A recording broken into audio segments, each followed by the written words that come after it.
I believe that reading is at the heart of a lot of the major successes and problems that students can have. If a student does not learn to read, then that student has less of a chance of being very successful in future years in school, less of a chance of graduating, less of a chance of going to college or finding a good job.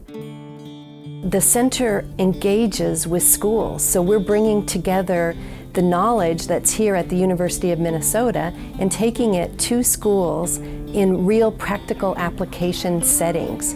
But it's not just about us taking knowledge to the schools, it's also learning from schools, working with schools, and getting schools to contribute to what it is that we research here at the university. Our role is to take good research, to conduct good research, but more importantly to make sure or to help that research be actually applied in the schools. Our focus is on particularly urban or impoverished schools, schools that are really at risk. One example of a partnership that is really connecting the Reading Center with schools in Minneapolis is a partnership we began to start thinking about a year ago with the Target Corporation. And it's called PRESS, Path to Reading Excellence in School Sites. It's a partnership with Target and with 6 local schools and also the Minnesota Reading Corps. And we are collaborating to work within these 6 schools, and the goal will be 100% reading proficiency by end of 3rd grade. The project has absolutely had an impact in our school, even within the first couple of months. The graduate assistants that are working in our school were a part of our school from the beginning. We also were provided a literacy coach through the university who works directly with our literacy coach.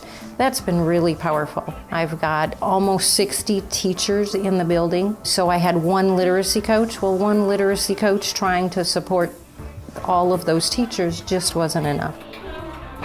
The kids I love are the ones that the teachers are throwing their hands up in the air about and don't know what to do.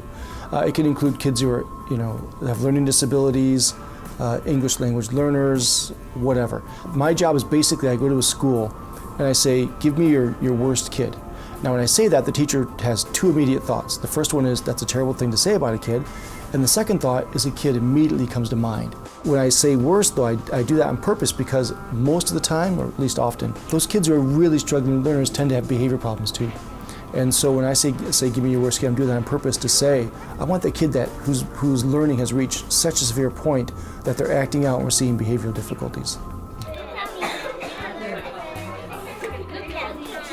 Through the PRESS grant, we were lucky enough, because of the collaboration with Dr. Hellman, to find the right graduate assistants, several of them speaking Spanish, that can really support our Hispanic population. Over 400 of our 665 students speak a different language other than English as their first language. And of those children, it's not just 1 or 2 languages. We have over a dozen different languages that those children speak. Some of the things that I've learned from working with second language learners is the importance of oral language and the importance of vocabulary in terms of reading comprehension. One of the things that I found from working with a lot of teachers is that there are a lot of students who speak English as a first language who have some of those same needs. So they may not have the vocabulary that is going to help them access their 4th grade science textbook or their 3rd grade literature book. They just don't have the academic words to help them understand those texts. So what I learned from working with second language learners can be applied with students who maybe just have more limited language in English. Every kid can learn, regardless of the environment in which they're growing up and living and environment in which they're learning, regardless of the intellectual capabilities, etc. All kids can learn. And secondly is all kids have unique learning needs. And so the things that I've learned then is we have to really find out what each kid's unique learning need is. And once we do that and we program for those needs, building on their strengths but also focusing on their deficits to remediate them, that all kids learn. A primary mission of the Reading Center is to engage with schools, with teachers, with communities, with families, because we are all in this together.